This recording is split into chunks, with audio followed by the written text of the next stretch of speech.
रक्तरेखा द्वारतेज बारिश से new haven शहर डूबा हुआ था। एक ऐसा शहर जो खुद अपने रहस्यों में घिरा था। जासूस एली वॉस टिमटिमाते स्ट्रीट लैंप के नीचे खड़ी थी।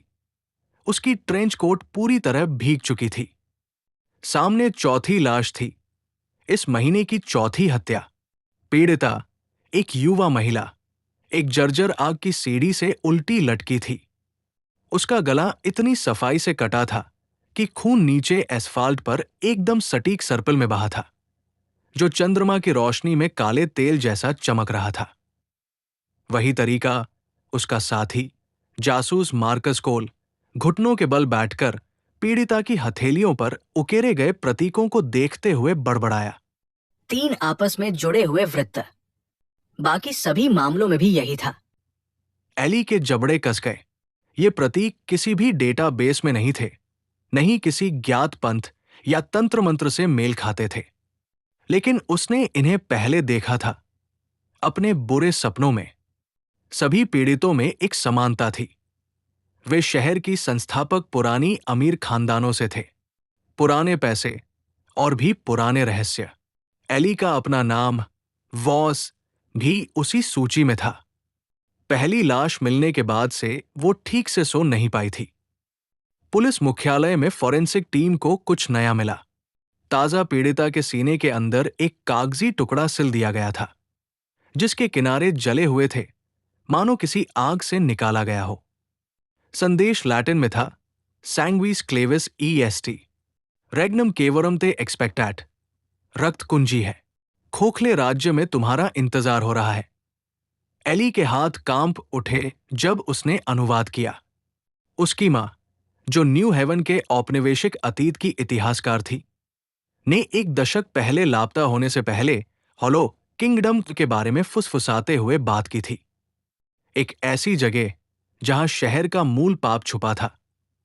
एक समानांतर दुनिया जो भूले बिसरे अनुष्ठानों की हड्डियों पर बनी थी। उस रात एली अपनी मां के बंद पड़े अध्ययन कक्ष में घुसी। धूल से ढके पुराने जर्नल्स में 17वीं शताब्दी के एक रहस्यमयी पंथ ऑर्डर ऑफ द एक्लिप्स का जिक्र था, जिसने कथित रूप से शहर के नीचे एक द्वार खोला था। उनका उद्देश्य हॉलो किंग नामक एक देवता से संपर्क साधना, जो निराशा पर पलता था। उन जर्नलों में एक रहस्यमयी वस्तु का जिक्र था, एक जेब घड़ी जो शून्य लोहे से बनी थी। कहा जाता था कि वही घड़ी द्वार खोलने की कुंजी थी। अंतिम पन्ने में उसी 3 वृत्तों का चित्र बना था। तभी नीचे कुछ गिरने की आवाज आई। एली जमी रह गई। हवा में ठंडक इतनी बढ़ गई कि उसकी सांसें धुंध में बदलने लगी। दरवाजे के नीचे छायाएं जमा हो रही थी, मानो गाढ़े काले तार में बदल रही हों।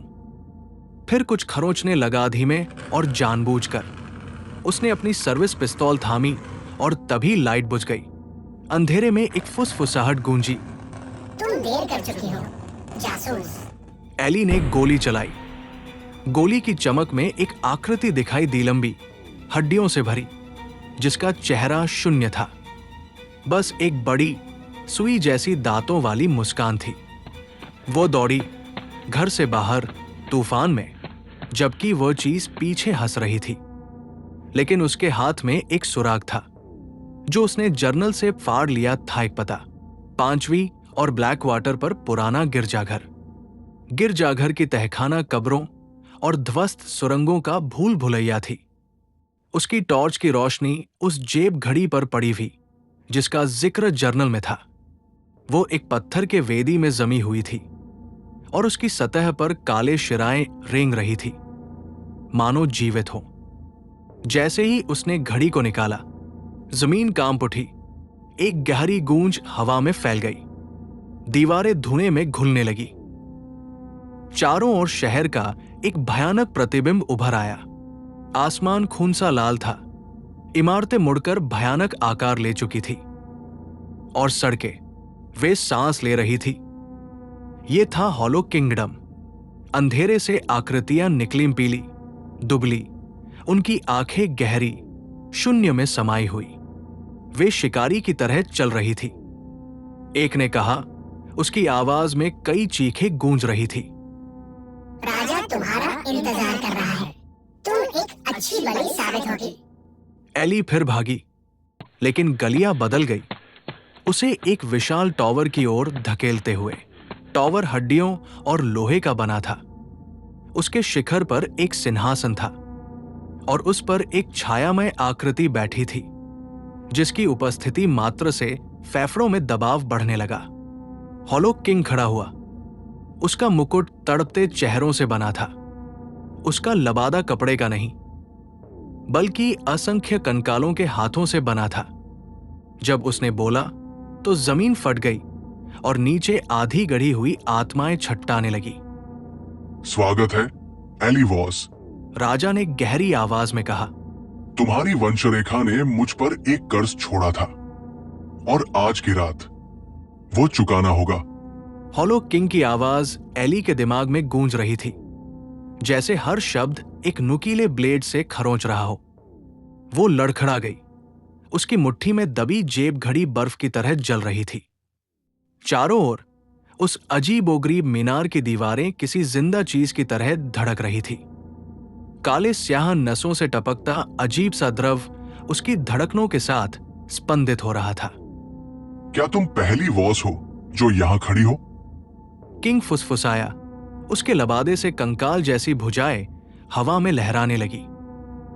तुम्हारे पूर्वजों ने मुझसे भीख मांगी थी शक्ति के लिए, धन के लिए, अमरता के लिए। उन्होंने द्वार खोला और फिर उसे बंद कर दिया। विश्वासघात। अब उनके खून से वो ऋण पूरा होगा। एली का दिल जोर से धड़क उठा। उसकी मां के जर्नल्स में संधि का जिक्र था, मगर कोई विवरण नहीं। बलिदान, हत्याएं बेतरतीब नहीं थीं। हर पीड़ित ऑर्डर ऑफ द एक्लिप्स के संस्थापक सदस्यों का वंशज था, और अब राजा अपना हक वसूलने आया था। एक गहरी गूंज से मीनार कांप उठी। हॉलो किंग का आकार धुंधला हुआ और अचानक वो एली के सामने आ गया। सिर्फ कुछ इंच दूर उसका अंधकारमय चेहरा हर रोशनी को निगल रहा था। एली ने घबराकर जेब घड़ी उठा ली। घड़ी चीख उठी। एक तीखी कर्कश आवाज पूरे स्थान में गूंज उठी, जिससे राजा पीछे हट गया। तुम मेरी ही धातु को मेरे विरुद्ध चलाते हो? उसने दहाड़ा और पूरी मीनार हिल गई। घड़ी के कांटे तेजी से घूम रहे थे। पीछे से राजा की हंसी गूंजी। भागो छोटी वॉस, मेरे दूत तुम्हारे डर से दावत उड़ाएंगे। रक्तहीन गलियों में भागती एली। हॉलो किंगडम की गलियां जिंदा थी। इमारतें किसी गारगोयल की तरह मुड़ रही थी। गलियों में कई भुजाओं वाले जीव रेंग रहे थे। एली की मुट्ठी में घड़ी अब गर्म हो रही थी। उसकी सतह पर एक नया चिन्ह चमक रहा था, एक दिशासूचक। ये मुझे रास्ता दिखा रही है। वो उस दिशा में बढ़ी। अंधेरी गली से होते हुए एक ढही हुई मेट्रो सुरंग में घुसी। वहां हवा में सड़ांध थी। आधे रास्ते में किसी के रोने की आवाज आई। एक झुकी हुई आकृति सामने दिखी, एक छोटी लड़की जो फटे पुराने कपड़ों में बैठी थी। मदद करो। वो सिसकी।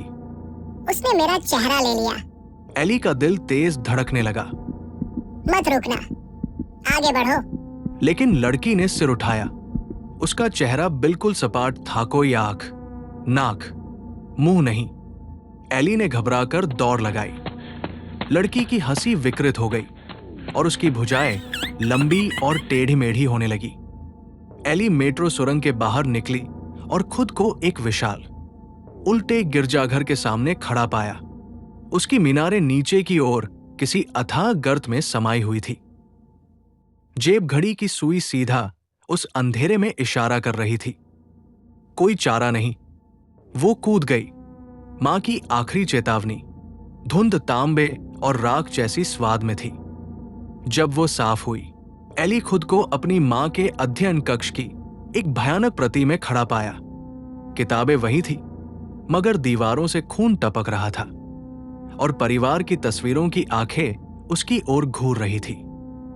एक चित्र में उसकी मां मिरियम वॉस बंधी हुई थी। उसके होंठ सिले हुए थे। दीवारों से एक फुसफुसाहट आई।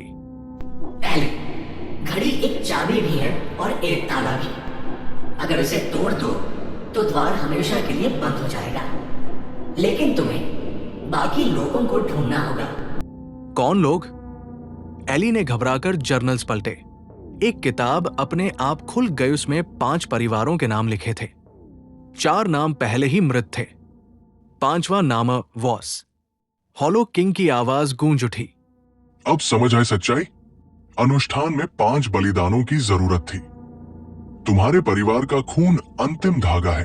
तुम्हारी मां ने तुम्हें बचाने की कोशिश की, लेकिन मैं अपने कर्ज को कभी नहीं भूलता। एक भयानक दृश्य उसकी आंखों के सामने कौंध गया। 10 साल पहले उसकी मां यही जेब घड़ी तोड़ रही थी और उसके टुकड़े दोनों दुनियाओं में बिखेर रही थी ताकि राजा को रोका जा सके। लेकिन जैसे ही पहला टुकड़ा दोबारा मिला, हत्या का सिलसिला शुरू हो गया। सारी दृष्टि गायब हो गई और एली असली दुनिया में लौट आई। पुराने गिरजाघर की तहखाने में उसकी जेब घड़ी अब टूटी हुई थी। उसके कांच पर दरारें फैल गई थी। उसका रेडियो चरचराया। बॉस, कहाँ हो तुम? मार्कस की आवाज। हमें एक और लाश मिली है। पता क्या है?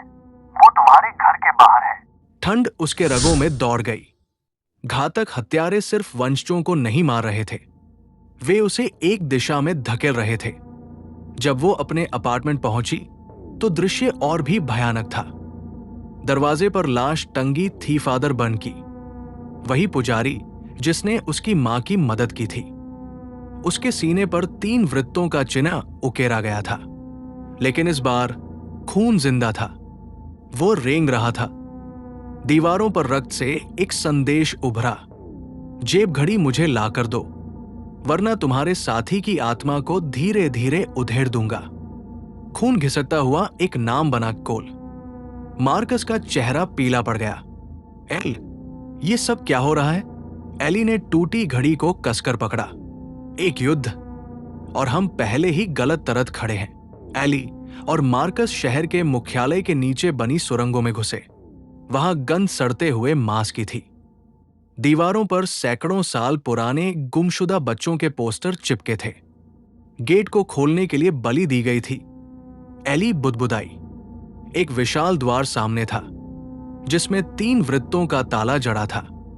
उसने जेब घड़ी को उस पर दबाया। द्वार खुल गया। अंदर शीशे से ढकी हुई 5 कब्रें थी। हर कब्र पर एक नाम लिखा था, ऑर्डर ऑफ द एक्लिप्स के संस्थापक। 5वीं कब्र खाली थी। प्लेट पर लिखा था वॉस।